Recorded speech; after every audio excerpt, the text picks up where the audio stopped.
Imagine stepping back into a world where the air is thick with pine, the ground hums with hidden life, and every bite you take is a direct line to the people who first learned to tame the wild. What if I told you that right now, in this very moment, you could gather the forest's hidden treasures and turn them into a feast using only the tools our ancestors invented? Today we are not just foraging, we are cooking the way humanity survived for millennia. And I'm going to guide you through every step of that ancient dance. If this feels like an adventure you can't wait to join, give this video a quick like it lets the algorithm know you're ready for the wild kitchen. I'm Alex, a wilderness survival enthusiast and food historian who has spent the last 5 years traveling across continents, studying how ancient peoples turned raw nature into nourishing meals. I grew up hunting and gathering with my grandparents, learning the language of the forest, and later I combined that childhood wisdom with academic research to uncover the secrets of primitive cooking. This isn't just a hobby for me, it's a lifelong quest to reconnect modern life with the deep, instinctual knowledge that kept our ancestors alive. Why does this matter now? In a world where we are constantly surrounded by processed foods and screens, stepping outside and learning to live off the land reminds us of our true place in the ecosystem. It teaches sustainability because when you learn to harvest responsibly, you respect the balance of the forest. It awakens curiosity in the kitchen, pushing you to experiment beyond grocery aisles, and it offers health benefits as wild greens and nuts are packed with nutrients that modern agriculture often strips away. By the end of this journey, you'll have tasted flavors that have not changed for 10,000 years, and you'll understand why those flavors mattered to the people who first walked out of caves into the open world. Here's what we'll do together over the next half hour. First, we'll walk through the forest to identify safe, edible wild foods, learning the key signs that separate a nutritious leaf from a deadly lookalike. Next, we'll craft a handful of primitive tools: a bow drill for fire, a stone-lined pit oven, and simple wooden utensils carved from a fallen branch. Then we'll prepare 3 simple, nutrient-dense dishes that any novice can replicate: a nettle and pine nut stew, a mushroom and cattail shoot broth, and a sweet pine seed flatbread baked in hot stones. Finally, we'll sit down to taste what we've made, reflecting on how each bite connects us to the people who first learned to cook over fire. Keep your eyes on the horizon, because the forest is about to reveal its pantry. Our base camp is set in a clearing just a short walk from a clear stream. I've set up a simple shelter made from bark and branches, and there's a sturdy stone table where we'll do most of our work. Safety gear is essential: gloves, a sturdy field guide, and a GPS device are all within reach. Remember, the forest offers generosity, but it also demands respect and caution. The first step is the hunt for edible wild treasures. Before you even set foot on the trail, you need a mindset of safety. Always carry a reliable field guide and never rely solely on memory. Many poisonous plants mimic harmless ones with uncanny precision. The universal edibility test is a slow, methodical process. First, you separate the plant's parts, then you smell each piece, then you touch a tiny amount to your skin to check for irritation, and finally you place a small piece on your lips and wait a full 24-hour period before tasting. This may sound tedious, but it's the cornerstone of responsible foraging. Let's walk a third time to loop together. The first find is a cluster of lamb's quarters, a wild spinach that thrives in the understory. Its leaves are round, slightly crinkled, and have a faint sour scent when crushed. Harvest a handful, being careful not to pull up the roots. We want the plant to keep growing. Next, we encounter a patch of stinging nettle. Its tiny hairs cause a sharp sting, but once you blanch the leaves in boiling water for a minute, the sting disappears, leaving a nutrient-rich, iron-packed green.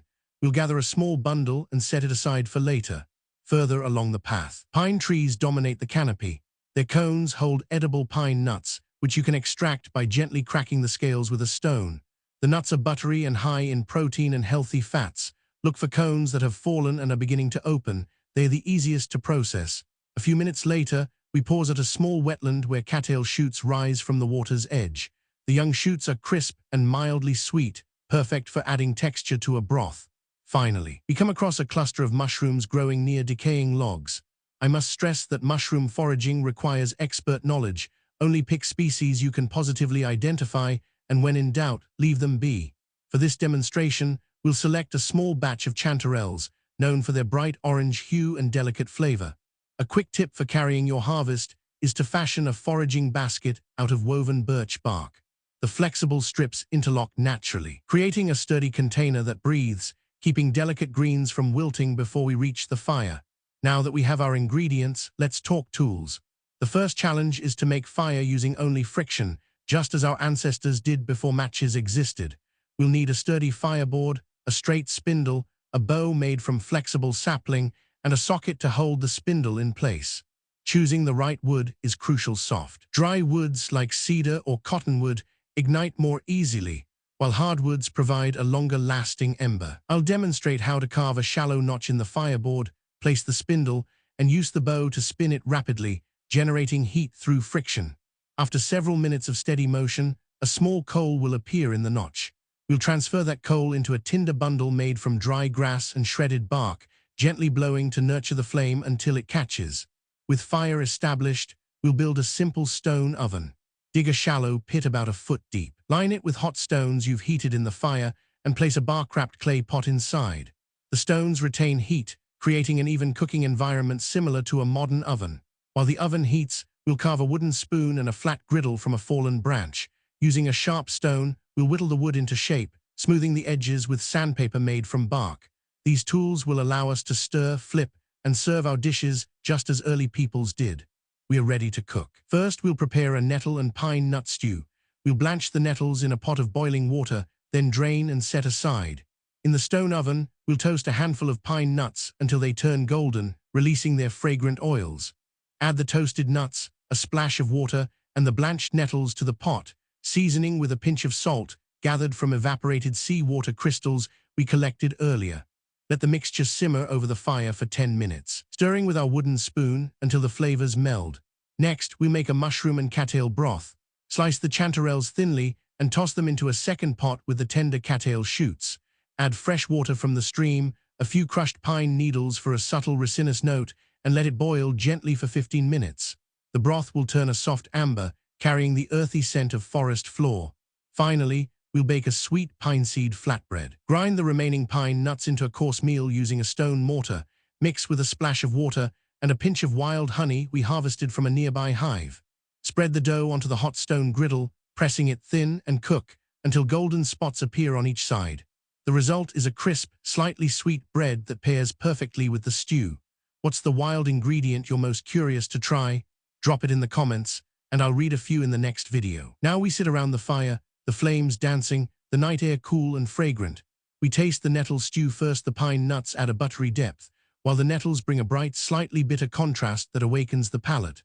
The mushroom broth follows, its earthy aroma reminding us of the damp forest floor, and the cattail shoots provide a gentle crunch. Finally, the pine seed flatbread offers a sweet finish, its caramelized edges echoing the glow of the fire. As we eat, think about the connection we are forging. Each bite is a reminder that humans have survived by observing, experimenting, and respecting nature for countless generations. The techniques we used, friction fire, stone ovens, hand-carved tools, are the same principles that carried our ancestors across continents, through ice ages, and into the modern world. By learning to cook with what the forest offers, we honor that lineage and gain skills that can sustain us in any circumstance. If this experience is opening your eyes to the power of the wild kitchen, consider subscribing so you won't miss the next chapters where we'll explore more complex recipes and deeper survival strategies. We've covered the essential steps of foraging, tool making, and cooking 3 simple dishes that anyone can replicate. In the next segment, we'll dive into preservation techniques, turning today's harvest into meals that last for days. And we'll discuss how to adapt these methods to different environments, from alpine meadows to coastal dunes. Stay tuned, because the adventure is only just beginning. The next sunrise finds us already moving, the fire reduced to a soft ember bed, the forest breathing in the cool mist that rolls through the canopy. We gather the remaining bundles of pine nuts, the last handful of cattail shoots, and a few extra stalks of wild spinach, tucking them into woven birch bark satchels that we crafted last night. The goal now is to transform today's bounty into food that will survive the coming days, perhaps even weeks, when the forest's gifts become scarce. First, we turn to the ancient practice of air drying. By spreading the young pine needles and the tender leaves of wild spinach across a flat stone surface, we create a natural dehydrator. The stone, warmed by the night's residual heat, releases a gentle warmth that coax the moisture from the foliage without cooking it. Over the course of several hours, the leaves shrink, their color deepening to a muted green olive, and their texture turning pleasantly crisp. This method mirrors the way early foragers would preserve greens for winter, stacking them in dry caves or under the shelter of overhanging rock. As the leaves dry, we hear the forest's subtle chorus of birds returning to their perches, a reminder that nature's cycles continue regardless of our plans. While the greens dry, we move to the more robust elements, pine nuts and mushroom caps. For these, we employ a simple yet effective technique known as low-heat roasting over a stone oven.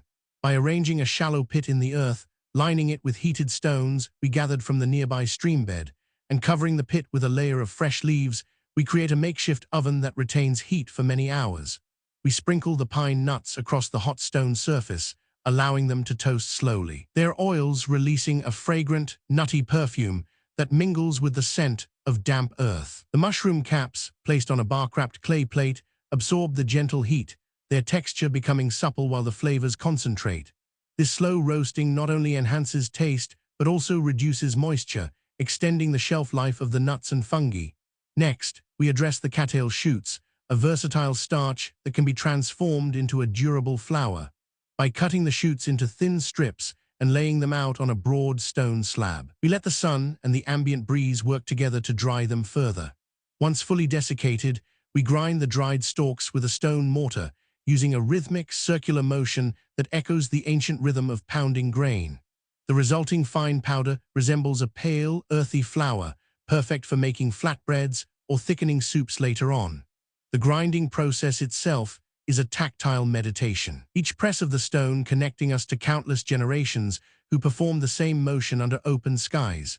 With the primary ingredients prepared, we turn to storage solutions that rely solely on what the forest provides. Birch bark, once stripped in long, flexible sheets, can be fashioned into simple containers. By heating the bark over a low flame, we make it pliable, then fold and tie it into small pouches that seal themselves as they cool. These bark pouches are ideal for holding the dried pine nuts, the ground cattail flour, and even the roasted mushroom caps. For liquids, such as a broth made from mushroom stock, we carve shallow hollows into sturdy hardwood logs, lining them with a thin layer of bark to prevent seepage. Once the broth cools, we cover the opening with a bark lid, sealing it with resin that we collect from a nearby pine.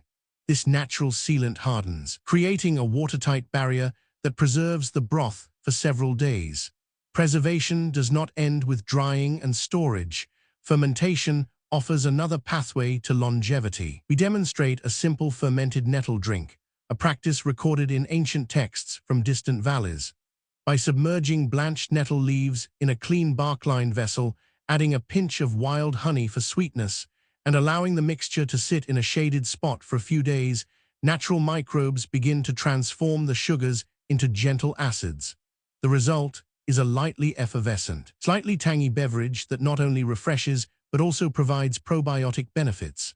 As the liquid ferments, the forest's ambient temperature fluctuates, guiding the pace of the process, reminding us that patience is as essential as skill. Now that we have a suite of preserved foods, dried greens, toasted nuts, mushroom caps, cattail flour, bark-sealed broth, and fermented nettle drink, we can assemble a hearty meal that requires only a modest fire. We ignite a new fire using the bow drill we crafted earlier, the friction spark catching on a bed of dry pine needles. As the flames climb, we place a stone griddle over the fire and pour a thin batter made from cattail flour, water drawn from the stream, and a dash of wild honey. The batter spreads, forming a crisp flatbread that puffs slightly as steam escapes.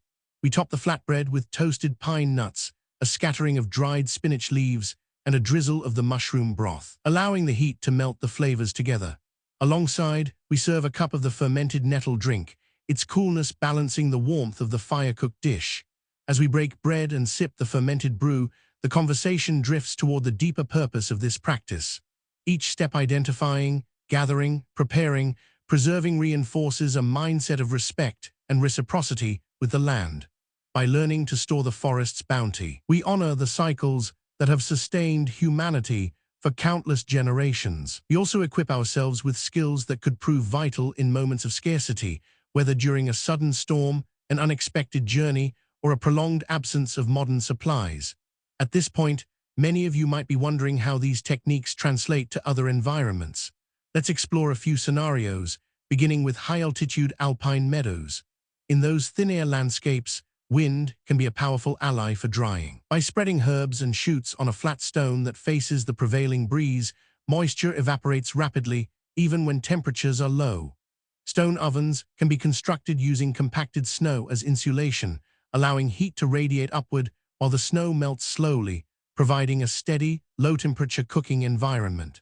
Birch bark may be scarce at higher elevations, but lichen-woven mats can serve as alternative containers. They're natural fibers, offering both flexibility and resilience.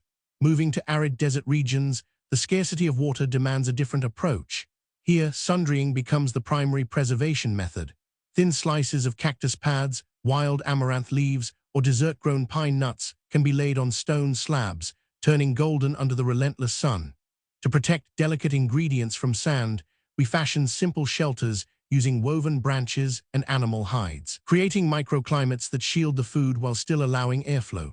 For cooking, a pit lined with heated stones and covered with a thin layer of sand acts as an oven, trapping heat long after the fire has died.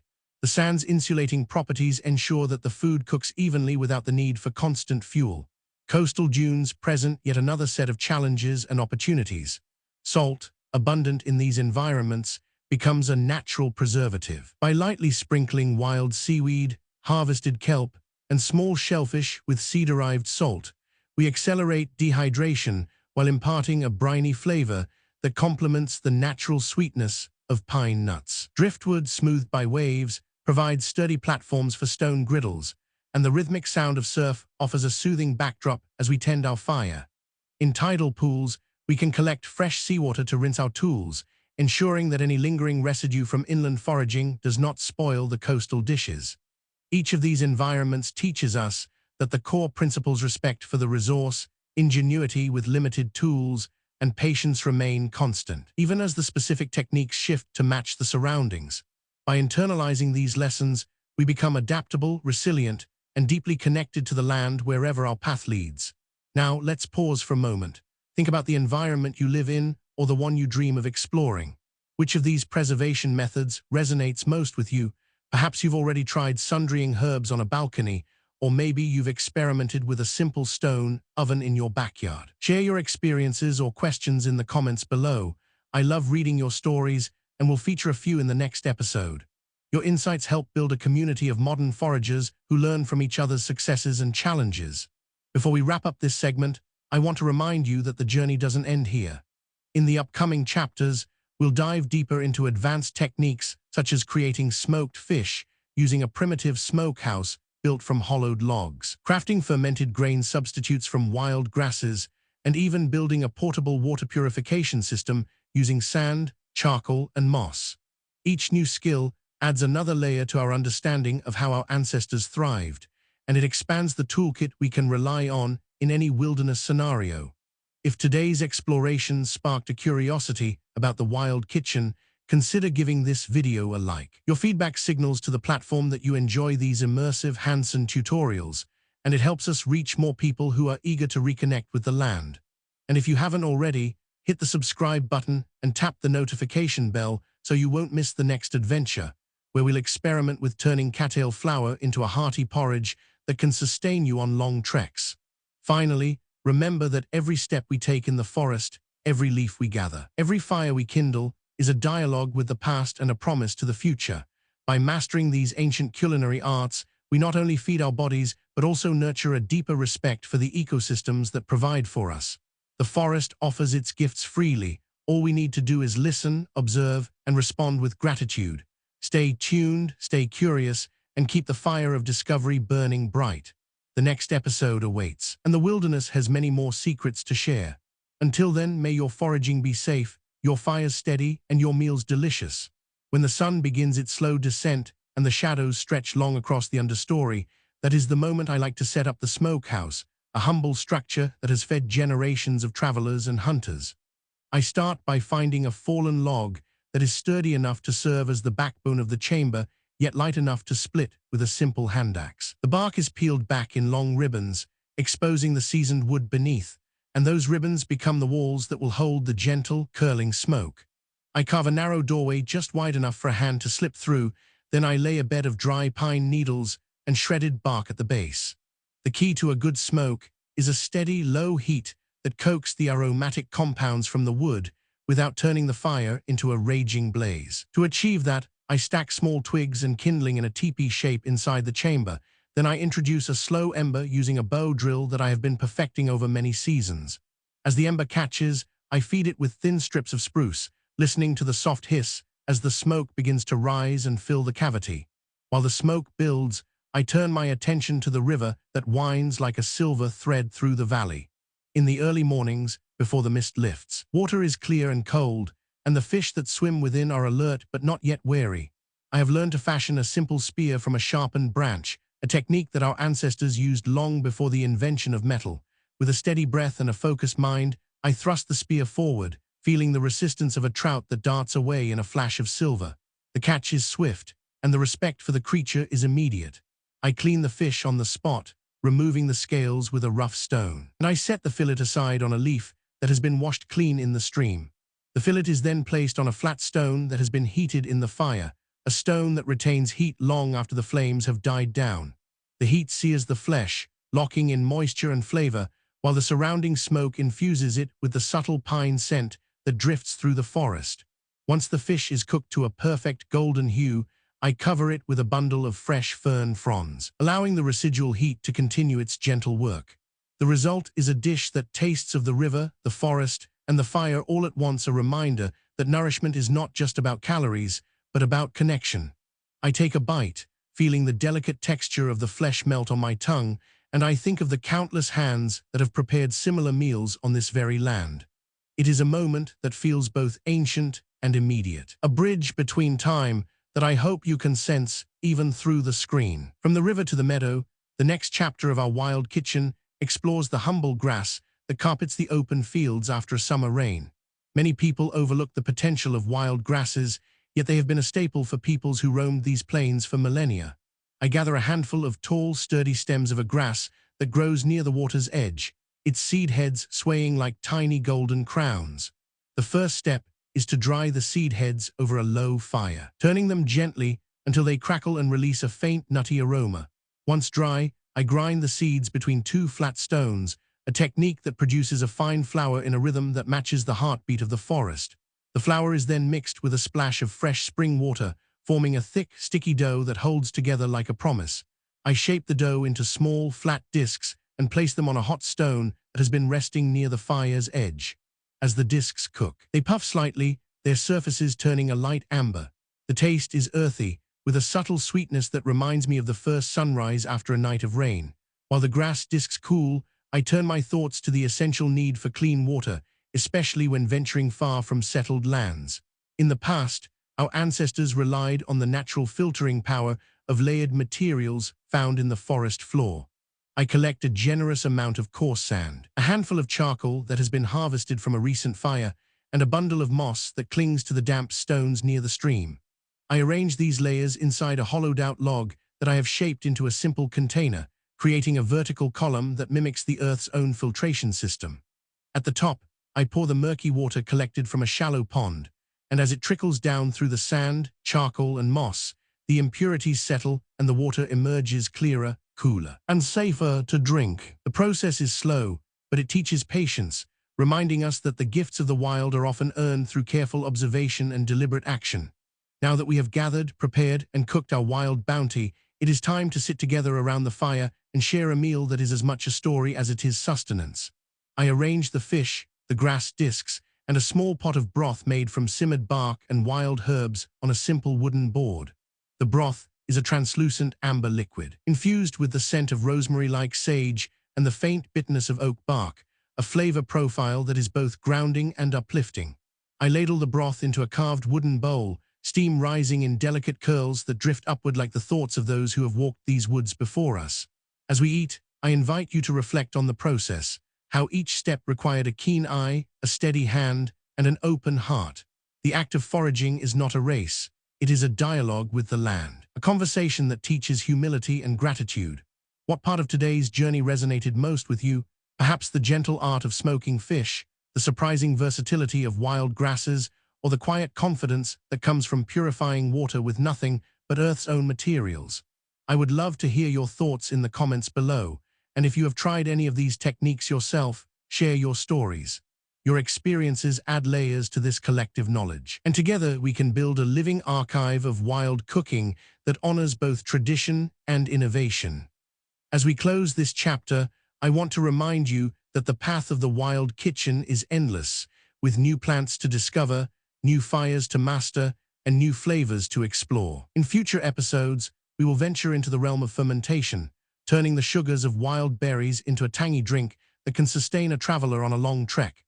And we will explore the art of creating a portable clay oven that can bake root vegetables into a hearty, crusty loaf. Each new skill is a thread that weaves us tighter into the fabric of the natural world, and each thread strengthens the tapestry of our shared human heritage. If the sight of the glowing embers, the sound of the river, or the taste of the grassflower disc sparked a curiosity inside you, consider giving this video a like. Your small gesture signals to the platform that these hands-on, immersive lessons are valuable, and it helps us reach more people who are eager to step outside the kitchen and into the forest. And if you haven't yet, tap the subscribe button and ring the notification bell so you won't miss the next adventure where we'll explore the secrets of wild honey, how to harvest it without harming the bees, and how to transform it into a sweet glaze for roasted tubers. Remember, every leaf you turn over, every stone you strike, every scent you inhale is a reminder that we are part of a long line of seekers who have learned to survive, to thrive, and to celebrate the gifts of the earth. The forest is generous, offering nourishment, shelter, and inspiration to those who listen. Our role is to honor that generosity with reverence, skill, and gratitude. When you walk among the trees, let the rustle of the canopy be your soundtrack, let the smell of pine and damp earth be your guide, and let the crackle of the fire be the heartbeat of your adventure. As the night deepens and the stars begin their quiet dance across the sky, the fire will burn low, casting a soft amber glow that mirrors the embers of curiosity within us. Take this moment to breathe, to feel the cool night air on your skin, and to let the stories of the ancestors settle into your thoughts. In the silence, you may hear the whisper of ancient voices urging you to keep exploring, to keep learning, and to keep sharing. Let that whisper become a call to action. Go out, find your own forest, gather its gifts responsibly, and create meals that tell a story of connection and respect. Until the next time we meet by the fire, keep your knives sharp, your mind open, and your heart attuned to the rhythms of the wild. May your foraging be safe, your fires steady, and your meals delicious. The night settles deeper, and the fire's gentle hiss becomes a quiet conversation between flame and shadow. As the embers glow, I think back on the steps we have walked together today. First, the careful eye that scans each leaf and stem, learning the language of the forest. Then the patient hands that shape simple tools from wood and stone, honoring techniques that have kept humans fed for countless generations. Finally, the humble pot that cradles the harvest, turning raw gifts of the wild into nourishment that fuels body and spirit alike. Every moment out here is a reminder that cooking is more than a recipe. It is a story etched into bark, stone, and the very soil beneath our feet. The flavors we tasted, from the bright bite of fresh pine needles to the earthy depth of mushroom broth, are whispers of ancient kitchens where fire was the first invention and curiosity the driving force. When you slice a wild green and feel the crisp snap, you are echoing the motions of hunters and gatherers who learned to read the land with reverence and ingenuity. Now that the fire is low and the stars are scattered like scattered seeds across the night sky, let us carry this quiet wisdom back into our everyday lives. You do not need to trek for days to honor these practices.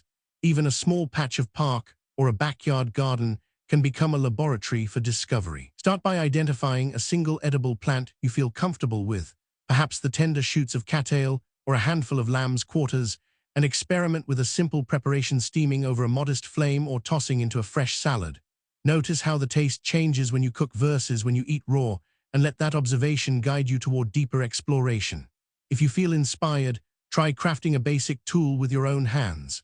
A smooth stone can become a mortar. A sturdy branch can be fashioned into a stirring stick, and a piece of bark can serve as a makeshift bowl. The act of shaping these items connects you to a lineage of makers who turn necessity into art. When you feel the grain of the wood under your fingertips, remember that each groove tells a story of patience and purpose. As we close this chapter, I want to hear from you. What part of today's journey resonated most deeply? Did the foraging walk spark a new curiosity? Or did the fire befriction demonstration ignite a desire to master primitive fire making? Share your thoughts in the comments below and tell us which wild ingredient you are most eager to try at home. Your experiences enrich this community, and reading your stories reminds us all that the forest is a shared classroom, not a solitary wilderness. If this adventure stirred something inside you, consider supporting the channel with a like. That simple gesture tells the platform that immersive lessons have a place, and it helps bring more seekers into the fold. And if you haven't already, joining the subscriber family ensures you won't miss the next expedition, where we'll delve into the sweet world of wild honey, learning how to harvest it responsibly and transform it into a glaze that brightens roasted roots and tubers. Each new video builds on the foundation we laid together, expanding our collective knowledge of ancient foodways and modern sustainability. Remember, the forest does not belong solely to those who walk its trails. It belongs to every curious mind that listens to the rustle of leaves and respects the balance of life. By practicing mindful foraging, crafting tools with care, and cooking with intention, we become stewards of a tradition that feeds both body and soul. Let the lessons of today ripple outward. Invite a friend to join you on a foraging walk. Share a simple, wild-crafted recipe with family, or simply pause a moment each day to observe the natural world with gratitude. As the fire finally sighs its last breath and the night air grows cool, take this quiet moment to breathe deeply, feeling the connection between your heartbeat and the pulse of the earth. Let the stars above remind you that the same sky has watched countless generations gather, cook, and share meals beneath its glow. Carry that sense of continuity with you, and let it inspire you to create meals that tell stories of respect, resilience, and reverence. Until our paths cross again by another glowing hearth, keep your knives sharp, your curiosity sharp, and your spirit open to the endless lessons the wild offers. May your foraging be safe, your fires steady, and your meals delicious. And as you step back into the world beyond the forest, remember that every bite you take can be a tribute to the ancestors who first learned to turn raw nature into sustenance. Share what you learn, keep exploring, and let the flame of curiosity never dim.